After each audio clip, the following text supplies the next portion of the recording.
The podcast you are about to listen to is one of the many podcasts that is part of the College Huddle, the largest fan-led college sports podcast community on the internet. Fan-made, fan-driven, and fan-fueled. The College Huddle.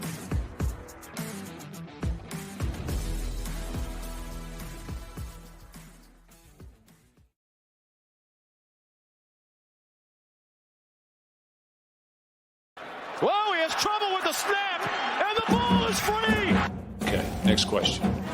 I'm a horse football coach right now. You know, it got shoved up, shoved it up. It got shoved, right?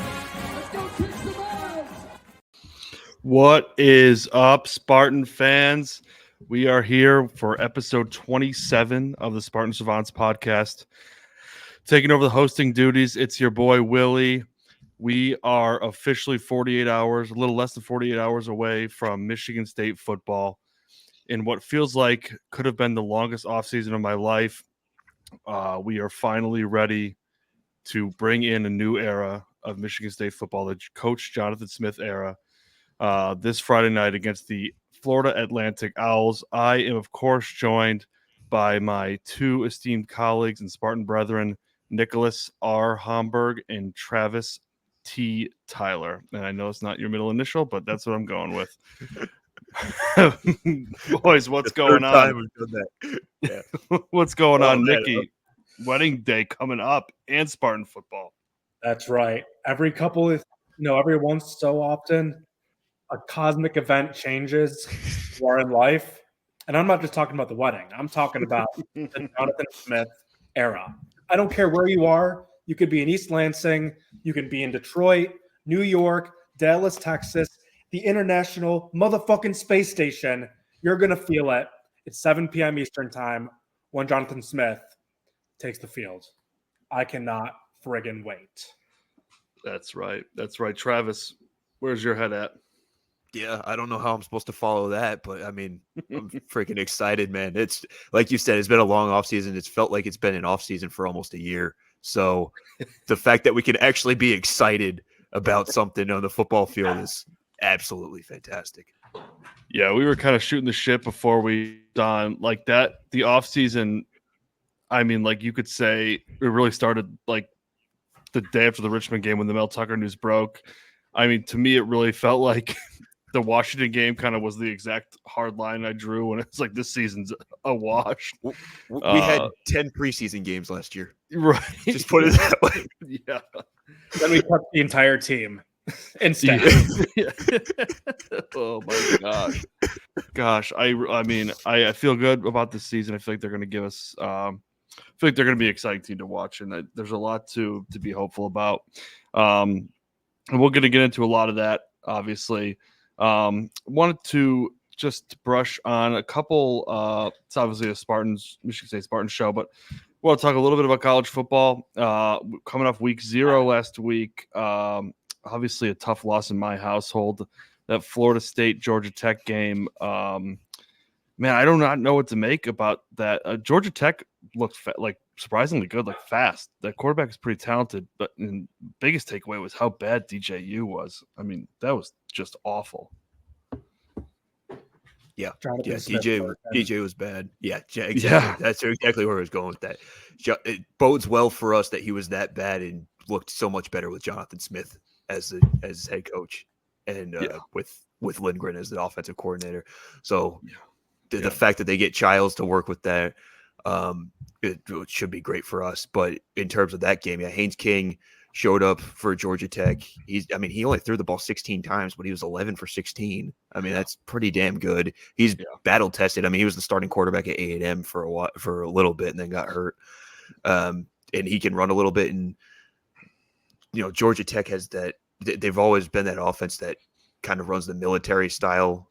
They're not really supposed to be doing that under their new staff, but they kind of used that strategy a little bit during the Florida State game, and it worked out very well. Just running the ball down their throats, really. It was there were some huge kicks made in that game too. I mean, it was kind of like it was a good opener to have. Yeah, definitely. I thought so too. It was kind of like the Georgia Tech offense, kind of like what's the word I'm looking for? Like Service Academy type veer in like a modern spread type wrapping paper. Yeah. It was pretty impressive, actually. Nikki, any thoughts on that one? I didn't watch all of it. I really just saw mostly the highlights of it. But I mean, it's just, I'm very excited to see how the ACC shakes out, just because everyone pretty much had Florida State like penciled in like Right. Yeah. 3. Yeah. I'm concerned there now. I don't know where to turn in that conference, if I'm being honest. Interesting one to We look gotta at. feel bad for the Florida State brethren and sisterin that we have. It's tough. Yeah. It's Like, tough. you It's spend all off season saying like, "Oh, we got screwed, whatever. We're gonna kill them this year," and then you lose your first game. Like, that was tough. if there was no 12-team playoff, like your season ruining literally before the season starts, that's like MSU. Right. Yeah. That's kind of the only saving grace is that loss. I mean, they're gonna have to probably have to play a near perfect season from here on out to have a chance. Definitely. But that with 12-team playoff, that loss doesn't hurt as much. But I mean, I think you got to be really excited to see what Jonathan Smith can do with Aiden Childs, given how bad DJU looked coming off what I thought was a good year. But moving on a little bit here, some news broke this week about the NCAA proposing to get rid of the spring portal, spring transfer portal, I should say. Wanted to get your guys' thoughts here quickly because that obviously, I mean, we got to learn the transfer portal pretty well this offseason, honestly, the past few off seasons. Nikki, I wanted to get your thoughts on what you think about that and kind of what you think that might mean for college football.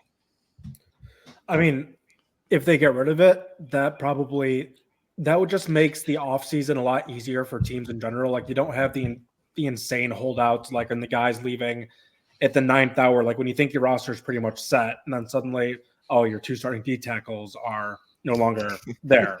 And Just as an example, really. Yeah. Like Speaking from experience, I do understand. Like I understand for like as a student, like that would suck for the student athlete that they can't transfer between like years, I guess. But okay, sorry. It's so much easier for the sport. Like it would also you'd be on the semester break, so you'd be fine to transfer between schools there anyway.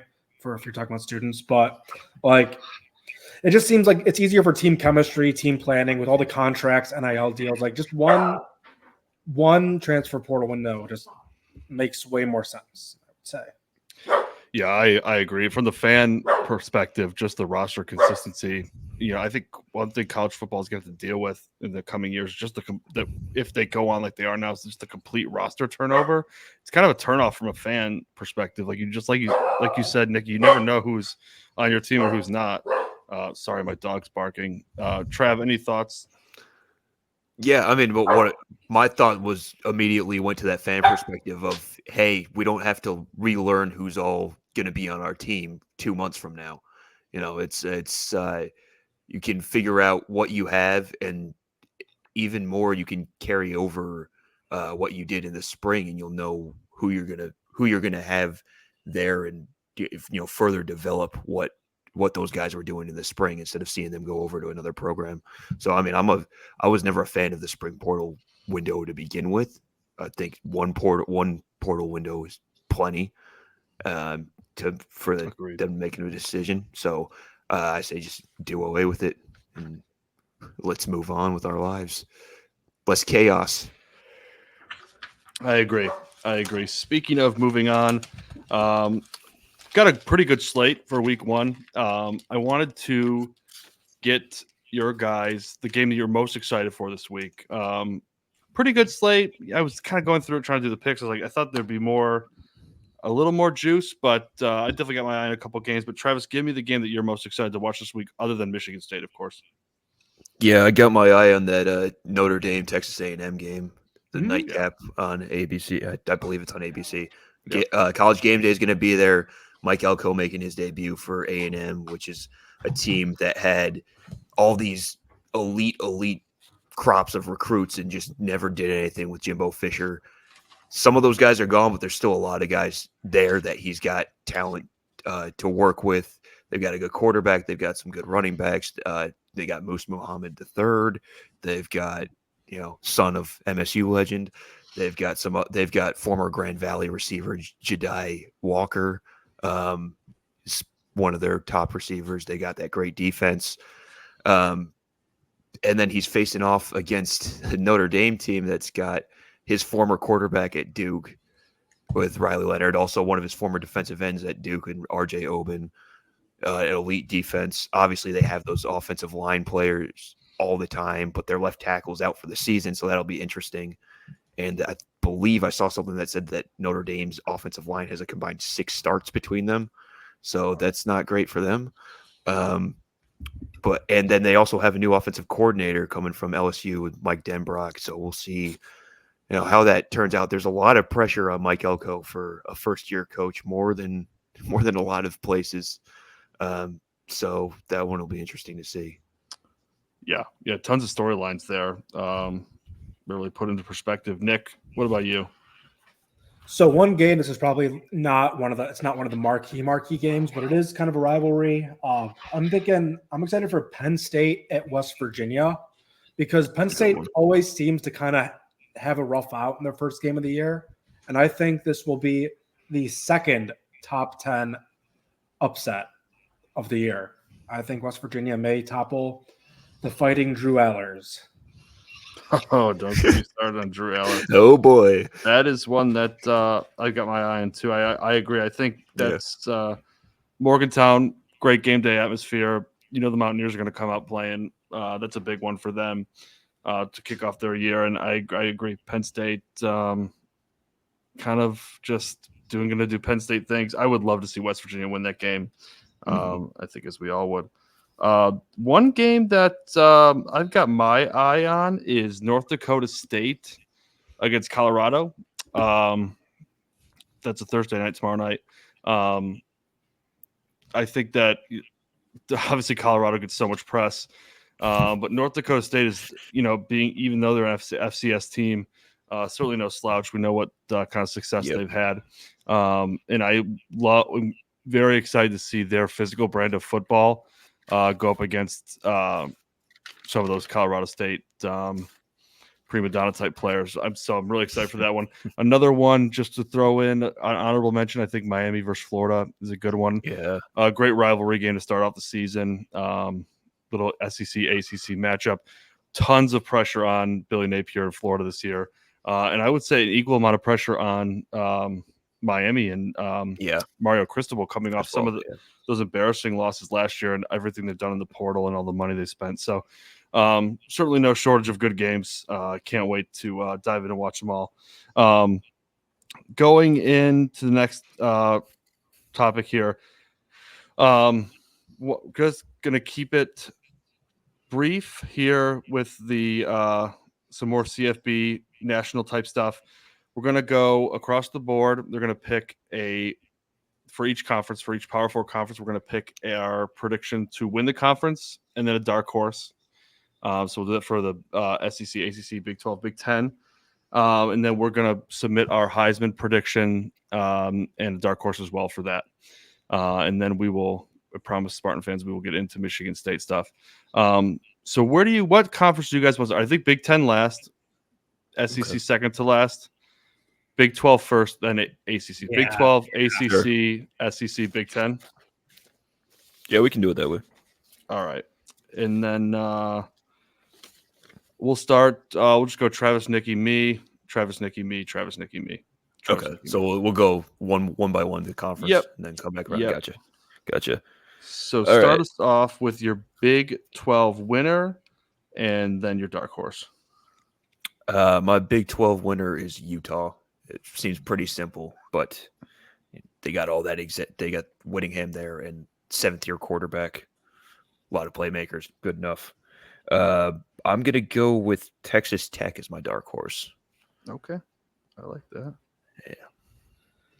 Nicky? It's hard to go against Utah, but I'm going to do that. I'm surprised that their odds weren't as high as I thought they'd be, but I'm going to go Kansas as the Big 12 champ. Just like Lance Leopold, and they got their QB returning. Then for a dark horse, I'm going to do Sam Leavitt and the gang over at Arizona State. Oh, I like that. Ooh. Coming in I like hot. that. Okay. I like that, Nikki. Yeah. Dang. It's gonna sound a little funky. So for my winner, I'm gonna go Utah too. I think that's just too easy. It's too hard to pass up. I mean, I think they're head and shoulders above the rest of that conference. My dark horse is Kansas, which coming off the season they had, it's kind of hard to imagine that they're a dark horse, but they were like 5th or 6th down the list of odds. I think like plus 900 to win. So I'm going to go with Kansas there for the dark horse in the Big 12. Moving over to the ACC, Travis, give me what you got there. If you would have asked me this last week, I would have had a completely different answer. So I initially had Florida State as my winner and SMU as my dark horse. Not a great week. Not a great week for both of those. Yeah, no, not a great week for both great. of those.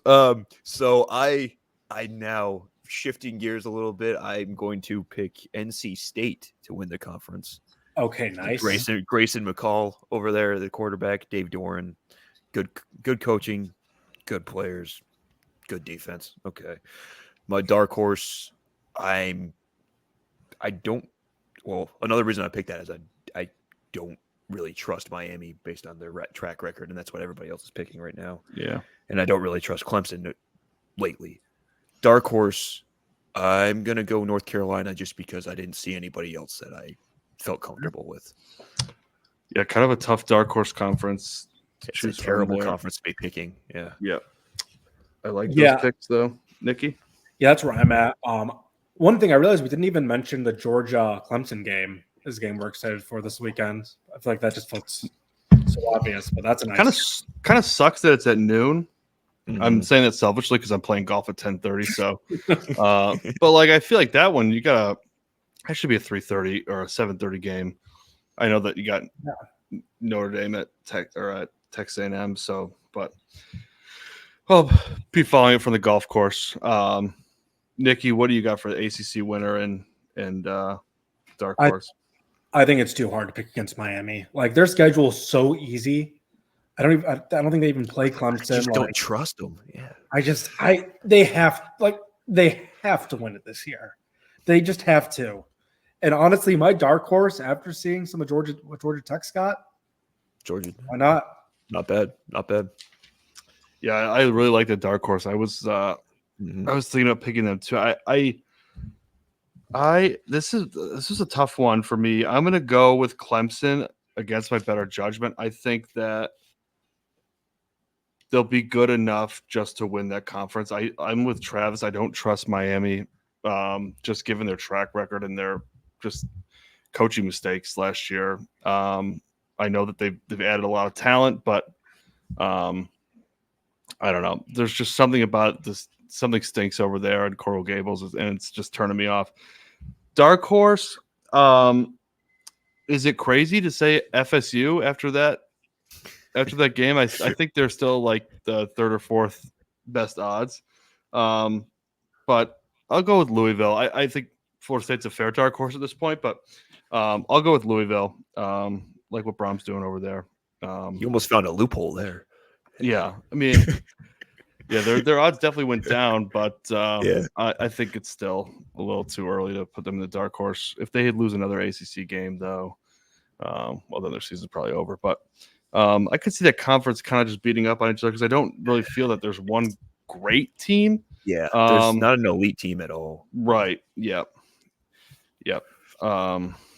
Okay. That brings us to SEC. Trav. Yeah, I thought I was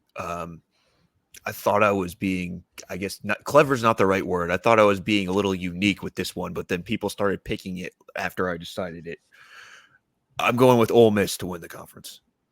Okay. I like that offense. Lane Kiffin with Jackson Dart is absolutely fucking insane. And then they got running backs. They got a good stable of running backs. They got 3 really good receivers. Defense is okay. I think the SEC is kind of like in tiers this year, and that's one of the tier 1 teams. My dark horse, I'm going to go to my tier 2 teams, and I'm going to say LSU. I think the only question that outside of quarterback, all the other questions are pretty much answered. So it just depends on Garrett Nussmeier and how he plays. And as someone who was around the DFW area for his high school career in this area, I think that he's built for it. Let's just put it that way. I like Garrett Nussmeier. I think Nick Saban was talking about him on College Game Day last week. Had great things to say. I'd never be one to not trust Nick Saban. I think it's a good pick there. I think pressure on Brian Kelly this year for sure. Looks like we may have lost Nicky, so I'll add him back. He's back. Yeah, Nicky, you're back just in time for your SEC winner and dark horse. Beautiful. So winner, how can you not say Georgia? I feel like they're just head and shoulders because everybody is. Yeah. Well, I'm going to. But dark horse, I think you guys probably all the same dark horse too. I'm gonna say Missouri. I just like Drinkwitz. Yeah, you're a big Eli guy. Down. Yeah. I'm picking up what he's putting down. Yeah, I have the same. I had the same too as Nick. Nick Saban said it on Game Day last week. It's all about who can beat Georgia. I think it's really hard to pick against them. My dark horse was also Missouri. I'm trying to scramble here to find a last second change. Just go with it. What was yours, Brett? Mine was LSU. Oh, nice. And one thing I'll add on that is they play Ole Miss, A&M, Bama, and Oklahoma this year. So if they win those games, they're going to be set up in pretty good territory. But it's a hard schedule. Yeah. I'll go with I'll take my dark horse as Oklahoma. I'll mix it up. Venableman. Yes. I like his bits. Georgia and Oklahoma for me. All right, moving over to the Big Ten. Obviously our favorite conference here. Travis, start us off. Winner and dark horse. Yeah, winner I think is going to come down to which one of the offenses becomes more elite between Oregon and Ohio State, and for me, that's Oregon. And I also think they have a slightly better defense. Dark horse. This was one where I struggled because I really don't see a dark horse winning this conference. But I guess I was very tempted to put MSU just for the hell of it. But I went with Wisconsin. I like the running backs that they have there. They got a pretty good receiver. I like Tyler Van Dyke, whether he shows that or not. And Fickle's had success wherever he's been. So for the most part, a little bit brutal at the Ohio State spot, but counting on him to do it again. Good picks there. Nikki, what do you got? Winner, I'm going to go the other way. I'm going to go Ohio State. I just think, Ryan Day, he kind of has to win a national title. Yeah, there's a lot of pressure on him. Yeah. So, which honestly, that could make him trip up more, but I don't know. Just how much money they're spending on NIL, just getting all the good players. I just think they've got to do it this year. And dark horse, again, kind of with this, like it's really hard to choose one because it feels like there's such a big drop-off after the top two. So I was thinking just because they have an easier schedule, they don't play Michigan State, which is obviously a huge plus for any team. I'm going to go Nebraska. Oh, you son of a bitch. Nikki and I have been like lockstep here. That's a good one. I'm with you guys. Like I thought this was the hardest dark horse to pick just because the next tier of teams are not really dark horses. Like Michigan, one, I would never pick them. Two, it's hard to call them a dark horse. They're the reigning national champions. And then it kind of drops off to like USC, who, I don't really know. Yeah. I don't see their game translating well to the Big Ten just yet. I think they'll have success. Not going to pick Penn State. So I have Ohio State as well. I think the pressure that Ryan Day's under, he can go either way. He strikes me as a guy that will will feed off the pressure. They've done all the right things. I mean, they've added so much talent. Probably upgraded at quarterback. Brought in a lot of good players on that defensive side of the ball. I know it's chalky, but I'm going to go with Ohio State. And then I also have Nebraska as the dark horse. I think they kind of fall into that tier where, they can get hot. And if Raiola is everything he's cracked up to be, he's I damn think good. they've got the right coach for the job. So we'll see. I think definitely a exciting year for the Big Tens with all the changes going on at college football in general. I So there we have it.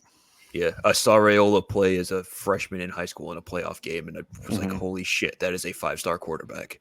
Yeah, leaving the stadium. It kind of has like a Mahomes type game almost. Yeah. Just from the videos I've seen. Okay, now that we got all that, we cover everything. Heisman. Oh no, we got to do the Heisman. Sorry, getting so excited to talk about Michigan State. Okay, Heisman. We'll go same order. Travis, Nikki, me.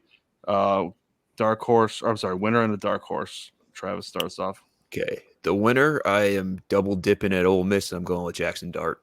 Just think there's a lot. There's a lot around him, and he's got a great coach to work with in the college game. And I've always liked his game, so I think he's set up well. Dark horse. Gonna go back to a couple of your guys' dark horse picks in the Big 12, and I'm gonna say Jalen Daniels at Kansas. That team is a different team when he doesn't play, and he's able to do it with his legs and through the air. So he's one of the more elite quarterbacks that people talk about, but not talking about enough. I like that. I like it. So for Heisman winner, you may call him a dark horse. He didn't have the best odds, but I don't know. I just feel like he is the sauce. Number one player or what? Number one QB in the portal at one point. Miami. Cam Ward from Miami. And then for the dark horse, I think Riley Leonard. Notre Dame. Nice. I like that. Got the Good brand picks value there. Yeah. All right. For my winner, I have Jalen Milroe. I think if you look at what I'm drawing a blank on his name, what Kalen DeBauer did with Michael Penix Jr. at Washington, I think it bodes well for Jalen Milroe this year at Alabama. I think the new offense could be a hurdle that he'll have to overcome, but obviously still surrounded by talent and an offense that will let him shine. If he can fine-tune some of the passing skills, I think he was pretty darn close to winning it last year. So that's my pick to win. Dark horse, I actually had Jackson Dart as a dark horse, plus 1,400. A bit of a long shot, but I think, Trav, you for all the reasons you said, I think Jackson Dart is probably right at the top end of where you would pick a dark horse, but that's who I'm going to roll with. Solid picks all around, I'd say. All right, now it's time to move on to the main event. Going to preview the upcoming game between the Michigan State Spartans and the Florida Atlantic Owls. Obviously, will be played Friday night in the best stadium in the world, Spartan Stadium, East Lansing, Michigan, 7 p.m. Eastern time, as Nick mentioned. Want to get in just to get your guys' general thoughts on the matchup. I know we kind of pretty general with the preview that we did last week, so try not to repeat. We'll try not to repeat too much here. But Trav, just give me where your head's at. Just kind of some general thoughts as we head into week 1 against FAU. Yeah. Number one, like we said at the beginning of the show, it's just exciting to finally have a football game to watch with anticipation instead of dread. But I do think, this is a game on paper that we should win rather easily. Whether we do that or not, it remains to be seen. I just want to see them come out with some fire and actually care about the game and start playing Spartan football, start seeing some some stuff. I mean, it's the first week of the season. They're going to be pretty vanilla with play calling probably, but I want to see them come out there and put on a good show. It's the offense for Florida Atlantic has some talented players on there.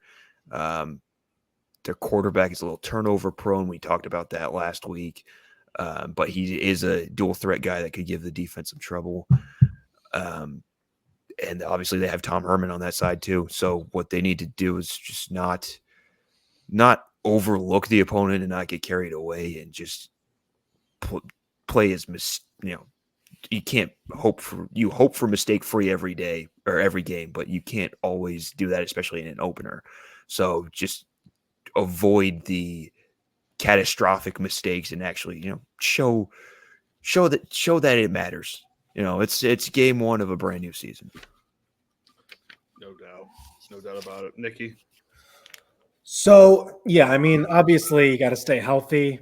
And this is kind of a weird situation because both teams have like 30 plus new players on the team. Mm-hmm. I know Florida Atlantic has 6 new starters on offense, 2 new on defense. I think I'm more really interested in seeing how our defense holds up with Joe Rossi's new D. I just think I don't care. We're just better than them. We're more talented. Yeah. Like our defense needs to show them who's boss. Like I want to say it's been mobile QBs have been an issue for us the past few years, but realistically everything has been an issue for us the past few years. So I mean, I just think we need it might be close-ish throughout, but it needs to be no doubt that we're winning throughout the entire game. Yeah. Another thing that you just reminded me of is when we play these inferior opponents, like even playing against Central and Richmond last year, our offensive line hasn't looked like it's gotten and the defensive line hasn't looked like it's gotten the push that it needs to against a much lesser unit on the other side of the ball. So we need to look like we're the big boys. We're the bigger program. Yeah. I think I agree with everything you guys just said. The biggest thing for me is, and Trav I think kind of touched on, is just being able to watch Michigan State football with some hope and not dread, like you said. It's like we talked about it. It was the longest offseason of my life between what happened with Mel and then basically 9 weeks of like who's going to be the next coach, a coaching search that lasted forever. And off season that felt like it was just never going to end. Like I'm so glad we're finally here. Obviously, expect a great crowd on Friday night in East Lansing. I think you guys kind of took everything I would say. I mean, it's just a game that you have to win. FAU is 1-10 against Big Ten opponents. I would hate to be the team that they get their second win against. They are coming off 3 consecutive losing seasons. We're coming off 2 consecutive losing seasons. One thing I'll say about FAU, the defense, and Nick mentioned that they have 9 returning starters, only two new players on the defensive side of the ball. The defense is not that bad. They held all but 3 opponents to 24 points or less last year. So, Michigan State, a team that averaged only 16 points a game last year. Yeah. I think to me, it's the key to victory. One, get the ball into Nate Carter's hands, let him run. And that's one thing he talked about, Travis. Like, I want to see the run game, be much better than it was last year, especially with what we think we know Jonathan Smith wants to do offensively. So I think a healthy run game, and then mix it in with some Aiden Childs a little bit, and hopefully we can, fingers crossed, rest the starters. Knock on wood. Don't want to get too ahead of myself, but 14-point favorites at home against a team that's an inferior team. I think the Spartans just got to take care of business. Is keys to victory wise? Is there one thing? I think that in terms of it's a lot harder to have keys to victory when facing a team that you really should beat. But Travis, is there one thing that you think Michigan State has to do just to make sure that smooth sailing on Friday night? Yeah, it's kind of the overarching thing I wrote down, that we need to just assert our dominance. That's what we've been talking about. We're the we're the stronger program. We're the power 4 now team. We need, like I said, we need to look like it. And I guess one specific area that we should really start looking like that, other than the offensive line, is that terrible pass defense needs to be much better than it was last year. We need to be getting to the quarterback. We can't have all these, like, if FAU's receivers are running wild on our secondary, we have a problem. Big time. And so that's another thing that I'll be watching, and just, getting all those, getting the player rotation set. It's obviously not going to be set the first game, but I'm interested to see who comes out on the field and who's playing with who. Just for I don't know, for the sake of sanity. I don't know how else to finish that. Nicky, what about you? For comfort, I guess, is the best way to put it. Yeah. The key to victory is to not be a suckwad. Like, let's just go. Let's just go and show them who's boss. Like, there's really not much to say. Like, if we lose this game, then why the hell didn't we just hire Tom Herman instead? Like, that's the fucking pride. Jonathan Smith's gonna have pride. We're gonna, like, we just have to be pride. We have to just remember who we are. Yeah. What would Jason Candle do? Yeah. No, I couldn't have said it better. Really, just don't suck, and this should be quick work on Friday night. Obviously, there's a lot of things that I think we're all interested in seeing, but give me the one thing you're looking forward to most. Nicky, I'll start with you. The one thing you're looking forward to most on Friday night, whether it's just a player,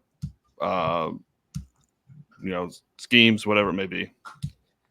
And I want to say schemes, but I mean, I think it's going to be, as Vis said, it's going to be pretty vanilla, just first game of the year. So I just want to see Aiden Childs. He might not be the best, but I just want to see him get comfortable. I want to see him look comfortable and just, maybe make a couple plays that get the balls a tingle. I'm with you. Travi. How about a win? I like that. Yeah, but yeah, I mean, that should be pretty easy. But no, I would say, I'm with Nicky on the schemes thing, although I don't think we're going to see very much. I'm interested to see what that wide receiver rotation looks like, because we know who 2 of the 3 starters are, basically. It's been basically between Alante Brown and Nick Marsh for that 3rd spot. So I wonder who's going to go in there. And then I think they said there was like 6 receivers that were shuffling into the playing group. I'm wondering which one of the guys won that 6th spot. Yeah. Hey, both good ones to look forward to. I'm with you both. I think Aiden Childs would be the easy answer. Obviously, I'm looking forward to him. I think scheme-wise, I know it's going to be vanilla, but I am interested to see how the offense looks under the new coaching staff. I mean, it was just an offense that had no identity last year, and I'm just hoping that Jonathan Smith and Brian Lindgren, they seem like very married to their offensive scheme, and I'm very excited to see how that plays. I think the biggest thing that I am going to keep an eye on, though, and I'm interested in, is the offensive line. Want to see how that group gels. It's kind of a mix of returning Spartan experience with some other experience from transfer sprinkled in. And I think, Trav, you mentioned that it's just been so brutal, especially against inferior teams. Just getting no push. Running the ball is so key to Michigan State's success this year. Yep. I really am interested to see how that offensive line shakes out in what gains they've made there. But yeah, I mean, I think good opponent to let the first game nerves out a little bit, kind of settle in, everyone find their footing.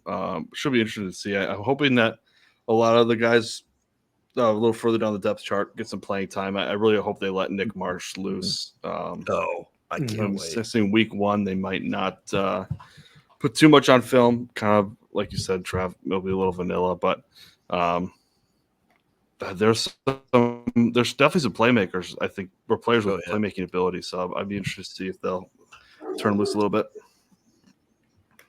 Yeah, and your point about the offensive line. Anything we're else? Good, yeah, when we're good, we're bullying people on the line of scrimmage. I mean, that's Right. what we need to get back to. Yeah, if you look back at our best teams, yeah. So one thing we would be doing the audience a disservice of if we moved on without talking about this. And I know we've been anxious as a group to talk about this, saving it for the airwaves. But the Friday night opening game, and I think there's kind of a mix of opinions here. I know where I stand on it, Nikki. I know I have a pretty good idea where you stand on this. But so I'll let you start us off, Nikki. I think that this is a tradition that you hold near and dear to your heart. So give us the Hamburg Manifesto on Friday night openers.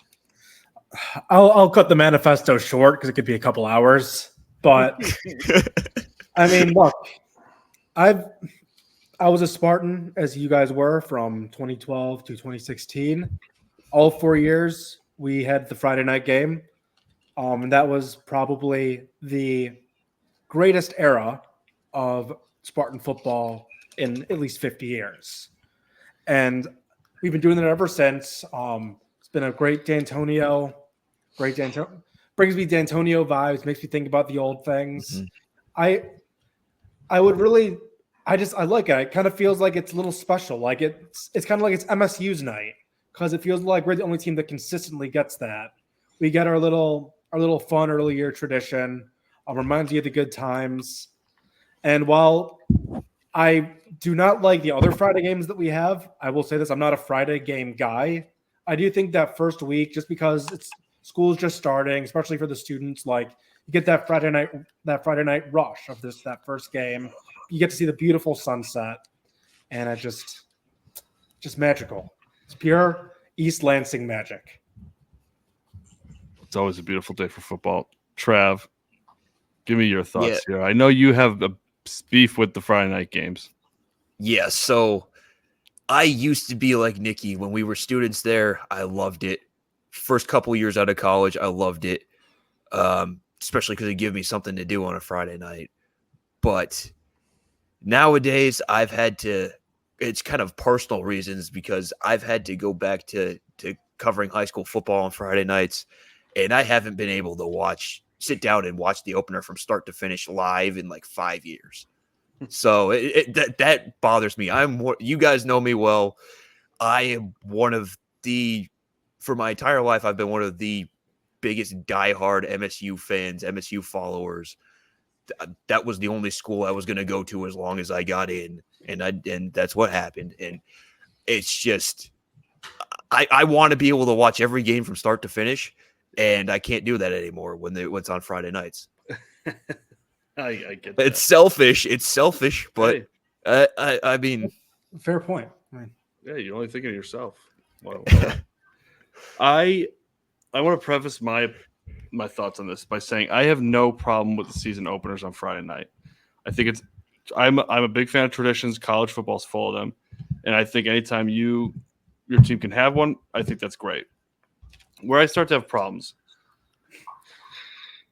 Now, we also have 2 other Friday night games. Now there's 3 Friday night games on the schedule, which is 3 too many in my opinion. I am a big believer that college football is meant to be played on Saturdays. Michigan State starting the year on Fridays, no problem. It would be way more exciting to me if there was better matchups. When I go back to our first game freshman year, Boise State, and I know these games are scheduled way out in advance, but Central Michigan, Western Michigan, Utah State, like it just doesn't it's this big spectacle all for, a game that they should win most of the time. And we kind of had some close calls, Had a close call with Furman, I think it was. Yeah. So really, so not like I said, I'm a huge believer that college football is meant to be played on Saturdays between the times of 12:30 and 4 or 12 noon and 4 o'clock. But I'm not going to sit here and bitch that Michigan State is a cool tradition. Where I got my biggest gripe was when the schedule came out and the game was not originally scheduled for Friday night. And Michigan State fans acted like you woke them up at 6 a.m., peed in their Cheerios, and told them they had to work until they passed out. They act like they were so wrong. We already have 2 other Friday night games on the schedule. Is it really that big of a deal to open the season on a Saturday? Like, it's Right. they act like it was the end of the world. I think part of the reason why people were mad was it was like we have these two bullshit Friday games, but we can't even get the Friday night game on the actual game we'd want. That's where I was. That's what I was the most angry about. I would rather have the opener on a Friday night than a midseason. Yeah, if you're gonna play a Friday night game, it absolutely should be the opener. Yeah. But now you have 3, and it's like, geez, Pete, it's like mid-season Friday night games, no go. But I could go on all day, but I will just stand by my opinion. College football is meant to be played on Saturdays, and 3 Friday night games is just 3 too many. But I'm not going to sit here also complain about having a primetime game on Friday night. As kind of a tradition. So we all can agree to disagree on that one. Yeah, that's right, punk. Looks that way. Yeah. All right. Before we get into some of our other segments, we predicted CF conference champions, Heisman. I want to do some MSU predictions. We'll go Nikki, me, Trav for this one. We're going to do offensive MVP, defensive MVP, freshman MVP, and surprise player. So, Nikki, I'll start with you, and we'll start with offensive MVP. All right. So I feel like if the title of offensive MVP doesn't go to Childs, that's a bad sign. Like that just means he wasn't that good. Unless like Nate Carter has an insane year. So it's hard to not say Childs for that. But I do think the actual most valuable player on the offense could end up being Tanner Miller. So I would say Childs.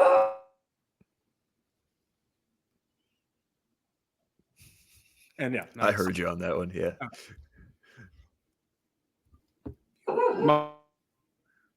Go ahead. My dog's barking like crazy, Trav. Go ahead.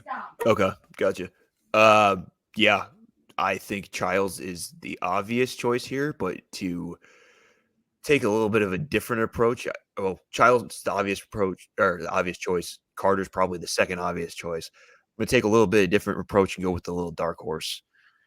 And I think it's gonna. And this is just because he does all the dirty work. He's part offensive lineman, part receiver.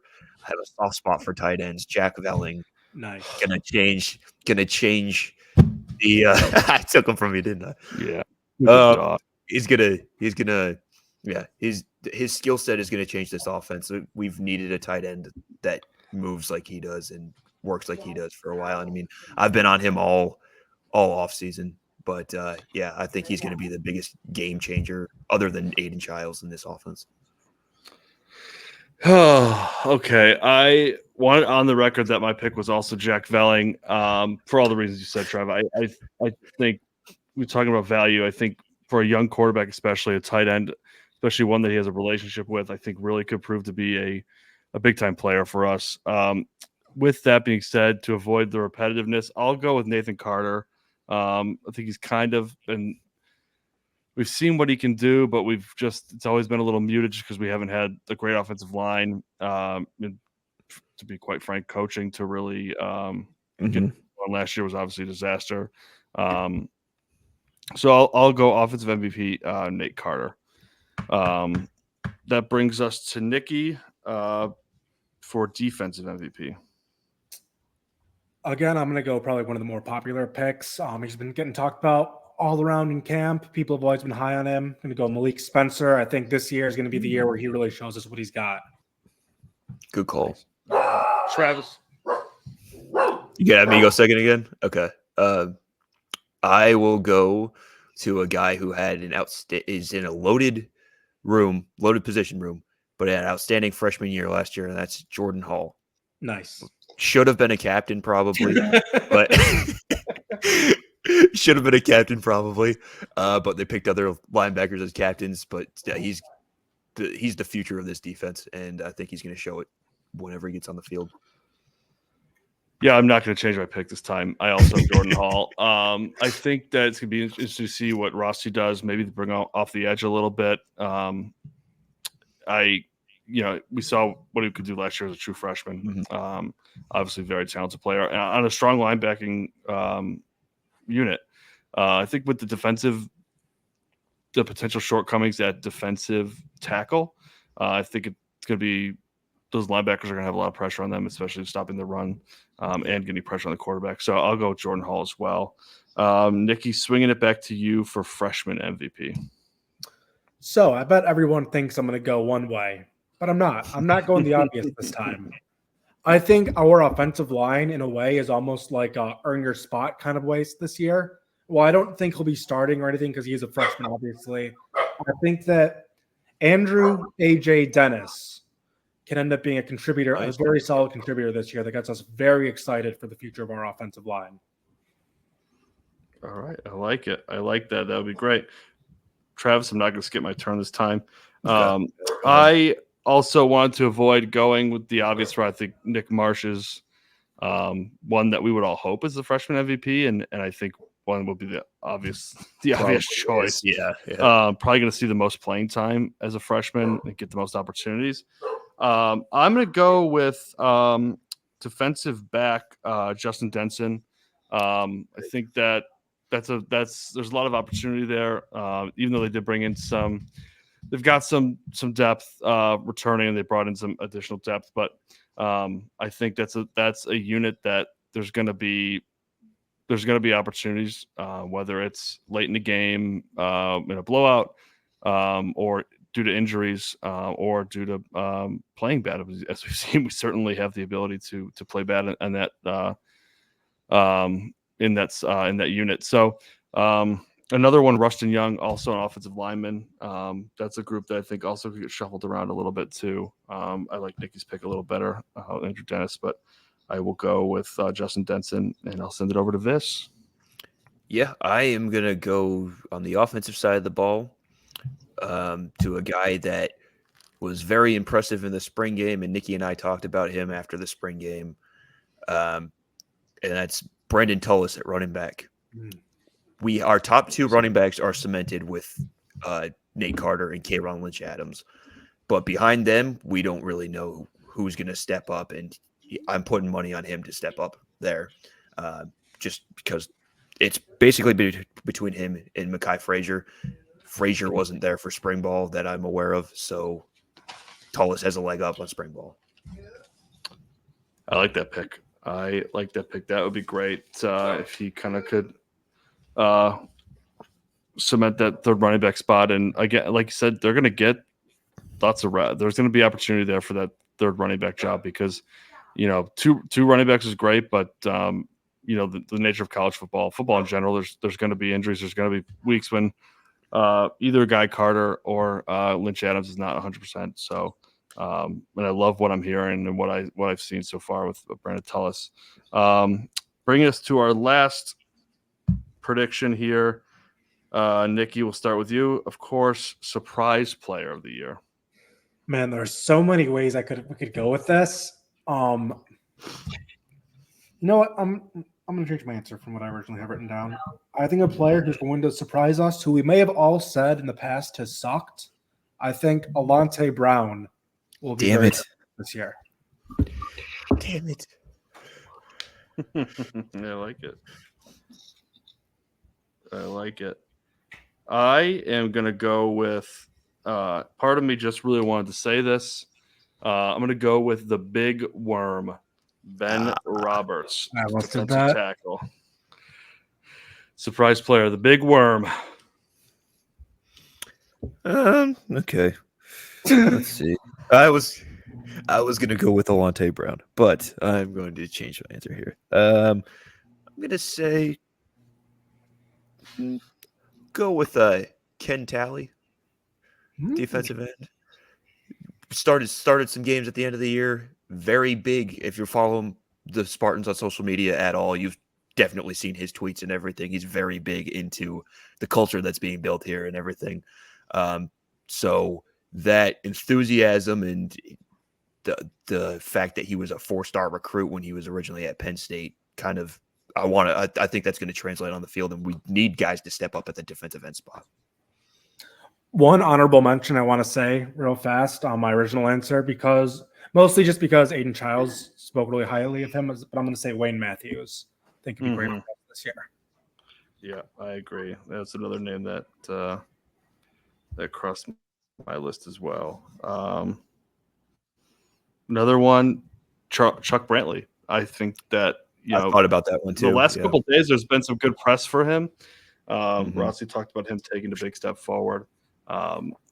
We've seen obviously can make a play. So it'll be nice to see if he can break out a little bit this year. Well, all good picks all around. That gets us into the best part, everyone's favorite segment, Miss the Vis. Cue the music. Yep.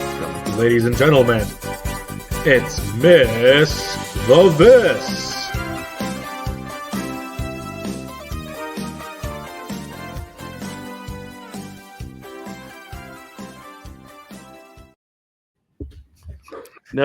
Never gets old.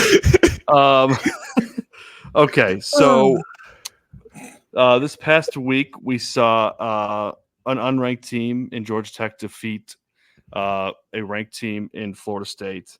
So I want to go through some week 1/early season upsets from the past. This will be an unranked team defeating a ranked team. Jesus. Travis, I think some of them will be easy. Some of them could be hard. I do think this will test your knowledge. Oh, this is going to be a stretch for sure. Okay, well, that's good. I mean, I don't want to come in here and make you get everyone wrong, but after last week's route, it'll be a nice bounce back for me potentially here. Okay, so I'm going to give you the year, and then I've got it kind of mixed up. I've got so and so defeated number 7 blank, or I'll have this number 5 whoever lost to this team. So this first one, the year is 2005. TCU defeated at the time the number 7 ranked team. And I have some clues if you really need them.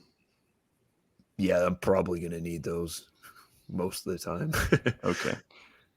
This was at the time, again, number 7, 2005, at the time, a Big 12 team. Okay.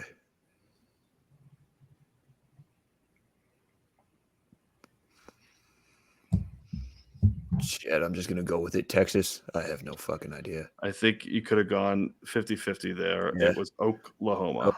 Okay. Yeah, I'm not going to do well on these at all. Well, you never know. That one is one of the older ones. Let's see. This one, year 2016. I'm guessing this was a neutral site game, but I could be wrong. Wisconsin defeated, at the time, this number 5 team. 2016. Okay. You said these are all from like week 1? Yeah, week 1 or early season. Yeah. Okay. 2016. This was week 1. I can't tell you where it was played. That would give it away. But it was kind of a neutral site game. It was 16-14 the score. Oh shit. The coach for this team was let go mid-season after 4 games.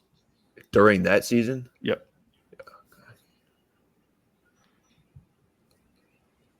It's not coming to me. No. SEC team. 2016 SEC.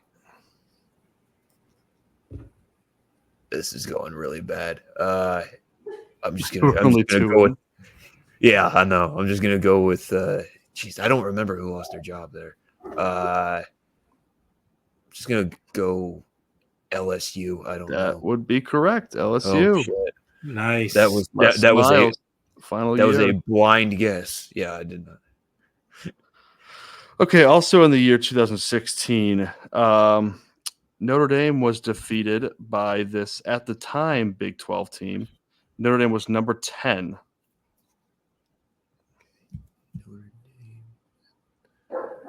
You said 2016 Big 12. Yep. 2016. Okay.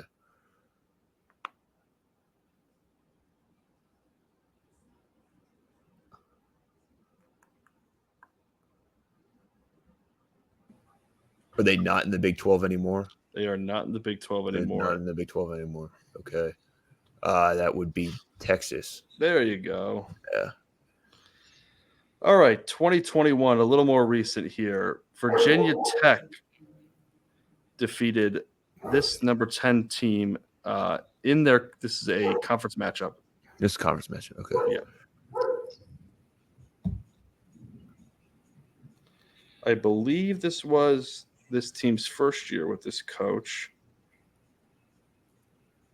but I could be wrong. Oh. Did you finish the clue? It didn't sound like you finished the clue. This was his third season. This was his third season as this team coach.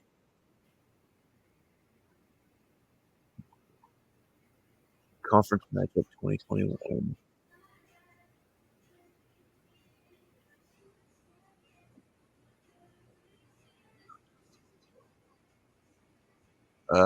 North Carolina.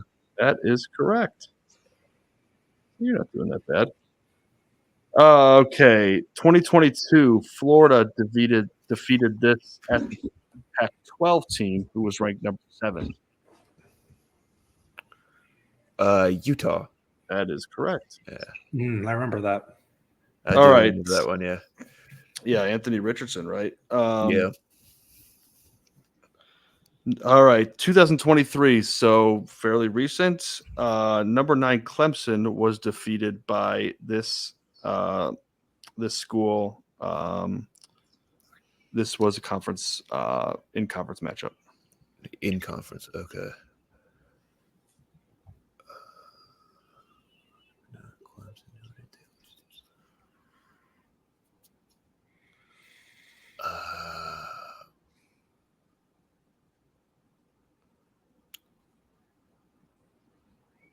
I got 2 on my mind, and I think they're both wrong. But It was last year. I know. I can't remember. I can't remember back that far. That was a joke, obviously. Last year, who did they play? My clue for this one's not very good. They will give it away. We give it away. Okay. This was week 1 last year. It was early last year. Let me see.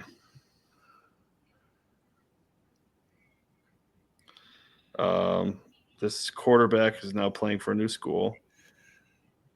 Does not narrow it down very much. Yeah, that doesn't. It was week 1. Coach is now coaching for a different team.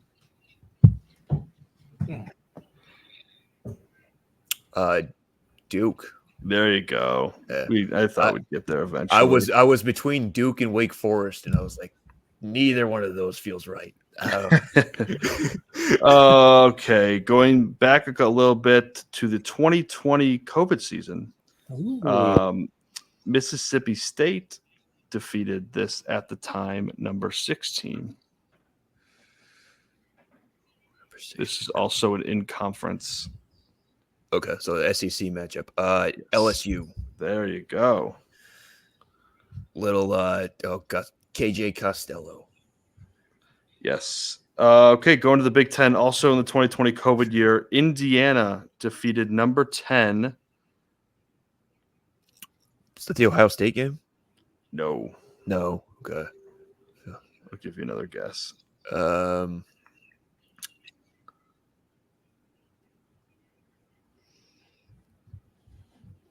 Penn State. There you go. Yeah, there we go. Okay. Okay, obviously this one, the year is 2007. I don't think this was a week 1 matchup, but it had to be 1 or 2. This team was ranked number 5, and they lost to Appalachian State at home. Oh, Michigan. Yeah. That was week 1. That was the first game on the Big Ten Network. There you go. Okay, bonus. These I don't think you'll get, Travis. So don't be too hard on yourself. Do you know me at all? Okay, the year is 2000. So you would have been what, like 6 years old? 6 or 7. Yeah. Number 3. Not even watching football yet. Yeah. Number 3, Alabama was defeated by this at the time Pac-12 team. They are now in the Big Ten. Okay. That narrows down the choices.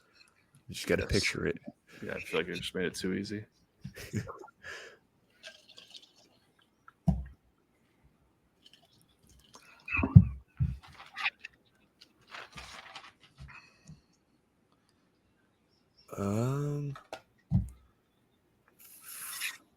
Oregon. Oh, good guess. It was. Yeah. It was UCLA. Oh, Bruin. Wouldn't have even thought of those two playing each other. Yeah, I knew it would be a tougher one. All right, 2001, Fresno State defeated number 10 team. This was a Pac-12 team at the time. Okay, so that would have been the David Carr years. That would have for this one. We'll give it away too. So I'm gonna hold it till as long as possible. It's got to be a California team. We go No, it's not. Close. I would have thought they would have been playing one of the California teams. Washington State. Ooh. Close, but no cigar. It was Oregon State. Was that Jonathan? Was Jonathan Smith playing in that game? He probably was. Yeah, that tracks. Yeah, that tracks. Yeah, let's jump. He was at least there. I don't know if he had played. Yeah, I don't know what year he would have been then. But. Let's see. 45 years old. So that was 24 years ago, or 23 years ago. He would have been a senior, I think. 1998 to 2001. So I don't know when. Yeah, right. He would have been the quarterback. He would have been the quarterback. That one. Yep. Rough. All right. Last bonus. 2002, Colorado State defeated this number 7 team at the time. This at the time was a Pac-12 school. 2002. Of course, no one's the Pac-12 anymore. Right. So that narrows it down to everybody. Well, it's not Oregon State. This is one of the teams that did not come over to the Big Ten. Cal. Oh, so close, Colorado. Okay. I should have known that one. I just figured that was probably early Aaron Rodgers or something. I was like, yeah. Oh, you didn't do too bad. 7 for 9 with the clues. 0 for 3 on the bonus. 7 for 12 total. Yeah. Those bonuses. I was 6, 7, 8 years old. Yeah. I think I would have gotten. Yeah. I would have gotten Clemson, Duke. Clemson losing to Duke. I might have gotten Florida beating Utah. Mississippi State, LSU. For some reason, I remember that one. I would not have gotten. Yeah, I remember Penn watching State. that one. Obviously, would have gotten Michigan. I think that might have been. That might be it, though. Yeah. Probably. Yeah, that was a hard session. All right, now to everybody's second favorite segment. Oh, the picks. Hold on, we got graphics and music this time. Cue the music. If I can catch up to the music. Cue it.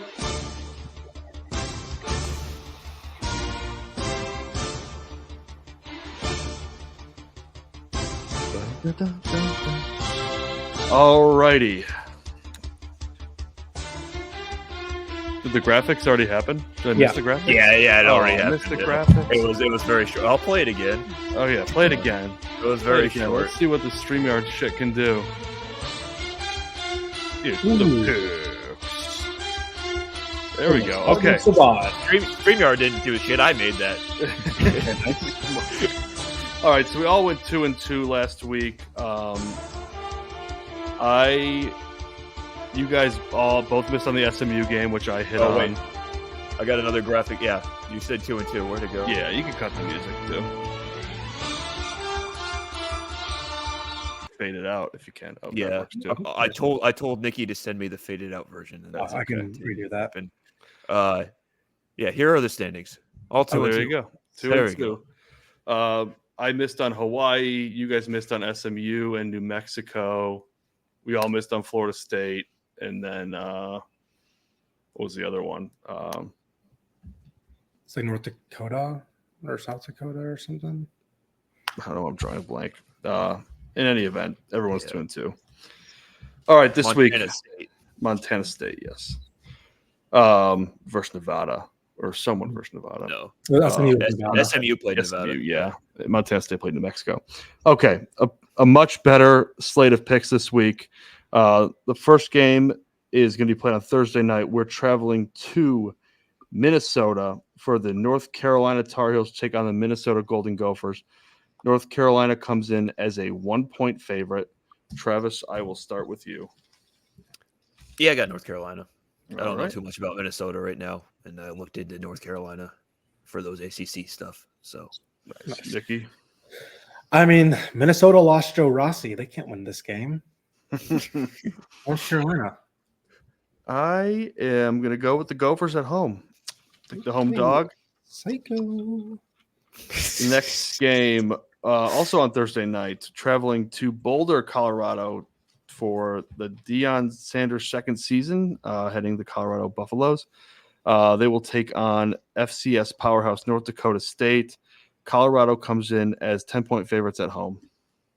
Travis. Colorado might win that game, but they won't cover. All right, it's going to be a classic. Colorado covers. Everyone thinks, oh, maybe this will be their year, and then they win like 6 games. You're taking Colorado? Shedeur for Heisman. Yeah. I think I'm going to take North Dakota State with the points. I think it's kind of an interesting matchup with the way North Dakota State plays versus the way Colorado plays. I feel like Deion Sanders doesn't like his superstars getting hit in practice, so I feel like that smash mouth North Dakota State style could cause some problems. I would, if you're a gambling person, maybe sprinkle some money on the North Dakota State money line. Just a little pizza money, you know. The big game, this is the Aflac kickoff. This is technically at a neutral site, but it's at Mercedes-Benz Stadium, which is in Atlanta, Georgia. The number 14 Clemson Tigers will take on the number 1 ranked team in the land, the Georgia Bulldogs. Georgia is favored by 13.5. Travis. Kind of feels like a trap, but I'm going with it, Georgia. I'm going to go Clemson. They probably won't win, but I think they can at least keep it within 2 touchdowns. Yeah, it's tough. I don't know what to make of this Clemson team. Obviously, like, they get shit on by everyone because they don't use the transfer portal. They've been not Clemson for the past couple of years, at least the Clemson that we've come to know. I think that Georgia's just so good. I think Clemson's going to have their hands full. It may be a better year for Clemson, but I don't think it starts this week. I think Georgia's gonna roll. So I'll take the Bulldogs as well. Laying the points. Okay, another big one. We go to Morgantown, West Virginia, a place that I am dying to get to for a game. The number 8 Penn State Nittany Lions, head coached by our favorite, James Franklin, and our other favorite, of course, the quarterback, Drew Aller. Penn State comes in as 8-point favorites against the Mountaineers of West Virginia. Travis. West Virginia. Yeah, you already know my thoughts. Put me down for WVU. I am going to take the Mountaineers as well, which means that Penn State will probably roll. Yep. Yes. Another talented FCS team travels to take on a Power 4 program. the South Dakota State Jackrabbits travel to Oklahoma State to take on the Cowboys, who are ranked 17th in the preseason polls. Oklahoma State is favored by 9.5. Travis.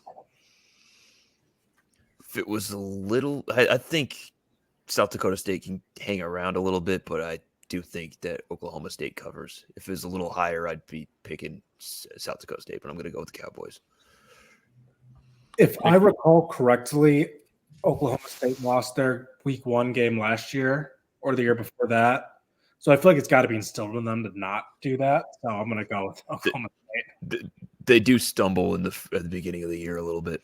They lost to Central Michigan a year or two ago. A couple of years ago. Yeah, they lost it. They got crushed by South Alabama last year. Jeez. Well. And still went to the Big 12 championship. Yeah, I feel like they always hit their stride later in the year. I'm going to go with Oklahoma State too. I think if it was 10 or 10.5, I would take the points. But at home, there's still a talent gap between FCS and FBS. So I'm going to go with Oklahoma State as well. All right, big rivalry matchup here in Week 1. The Miami Hurricanes travel to Gainesville to take on the unranked Florida Gators. Big year for the Florida Gators. Lots of pressure on Billy Napier. Probably coaching for his job within the first 4 or 5 games, I would say. Miami comes in ranked 19th, and they are 2.5-point favorites on the road. That seems about right with the environment that the Swamp has. I don't trust Miami very much, but I trust them in that game. Gonna go Miami as well. I am going to play the contrarian here and go with Florida. I think that there's a lot of pressure on Billy Napier, and I think that maybe, just maybe, he can get his guys started off on the right track for once this year and get things starting in the right direction. So I'll take Florida. Okay, the primetime premier game of the week. Notre Dame travels to College Station to take on the Texas A&M Aggies. Both teams ranked here. Notre Dame comes in ranked 7th. I can't remember the last AP poll that had them outside of the top 10. They're taking on a 20th ranked Texas A&M Aggies team, obviously with a new coach in I'm drawing a blank on his name. Mike Elko. Yep. Texas A&M favored at home by 3.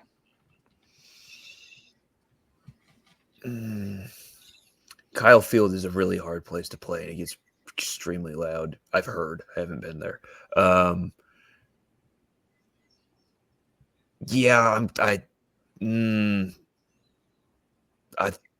With the changes at Notre Dame and there are challenges on the offensive line, I'm going to take A&M there. I believe that Notre Dame's had some injuries pretty early on the season. I think they're playing like a couple of true freshmen on the offensive line. I like Notre Dame this year. I mean, I really Leonard as a dark horse Heisman, but I think I got to go A&M. I am with you guys. I think that, again, Texas A&M kind of under a lot of pressure. I know it's a new coach, but the expectations there are just different. I really think they needed to clean house with the whole Jimbo thing. I think that's going to bring a breath of fresh air. Elko knows Notre Dame very well. Defensive coach, I think, could give the new quarterback fits on the road. I'm going to go with Texas A&M as well. All right. Over to our ugly, awful, terrible human being stepbrothers. University of Michigan coming in ranked 9th. Will play at home, of course, versus the vaunted. Of course they do. The vaunted team of the Fresno State Bulldogs. This game's, as I mentioned, at the Big House. Fresno State, obviously not ranked. Why would Michigan play a ranked team week 1? They play Texas next week. Yeah. Of course, that's at home too. But Fresno State coming in as 20.5-point underdogs against the Wolverines from the dump that's known as Ann Arbor. I'm tempted to go for it, but not going to. Fresno State had their coach resign like a month ago, so Okay. I don't think that a little bodes late. well for them. Yeah, That's so not great. it was health related stuff, but it doesn't bode well for them going into this type of game with that situation going on. So I will unfortunately take those people that shall not be named. Nikki. Look, here's the thing. Can Alex Orji even score 20 points? I mean, really, ladies and gentlemen, what is the defense? Do they have a quarterback? I'm going to go the Fresno State Fresnogians. The Fresnogians. That's a good one. Yeah, this comes down to, do I want to be right or do I want to just pick against Michigan? I think I'd like to be right. I didn't even know about Fresno State's coach. Obviously, I hope he's all right. I'm going to take Michigan. I don't think Alex Orji, whoever plays quarterback, is going to need to do that much. The defense alone probably is going to be a big hurdle for the Fresnogians to overcome. All right. Getting tropical here, we head to the big island of Hawaii, where newcomers to the Big Ten, UCLA, will take on the Rainbow Warriors. UCLA is favored by 14 points. This game will be played at 7 p.m. Eastern time, 7:30 p.m. Eastern time. I don't know what that is Hawaii time, but I think like 2 in the afternoon. I think that's like 2:30. Yeah. Something. I don't know what to make of either of those teams this year so far. Obviously, I am. Would you say it's 14? 14. Yep. I guess. Nah, I'll take UCLA. Why not? I don't love it, but hey, it's week 1. Yeah. Yep. Nikki. Yeah, I just don't think UCLA is very good. So I'm going to go with the Hawaii. Very disappointing with Hawaii's first week 1 performance against the Delaware State team that barely made it to the game. I think this is probably a game where the talent probably just is too much for Hawaii. I'm going to pick the UCLA Bruins. All right, that does it for the Saturday games. Moving into the Sunday games, USC. This is the Modelo Vegas Kickoff Classic at Allegiant Stadium. Classic. The 23 ranked USC Trojans, also newcomers to the Big Ten, will take on the Louisiana State Tigers. LSU is favored by 4. Yeah, I'm going to take LSU. They were my dark horse in the SEC for a reason. Might as well ride with them. Stick to your guns. Yep. That'll be a little crazy. I'll go UCLA. Or no, sorry, USC. That's what I meant to say. Going with the Trojans. All right. Man. New Orleans native son. I know. Yeah. I am going to – this is a tough one. I'm going to go with LSU. I think that they're probably just a more well-rounded football team. Be interesting to see how USC rebounds from a disastrous year. That defense just always makes me nervous. Okay, Monday, we've got a bounce-back game here for Florida State taking on a future MSU opponent in Boston College. This game will be played at Doak Campbell Stadium in Tallahassee. Florida State still ranked 10th, but I think we all know that's not really reality. Florida State, the line actually just moved right before the show. Lovely. Florida State Seminoles are favored by 16.5.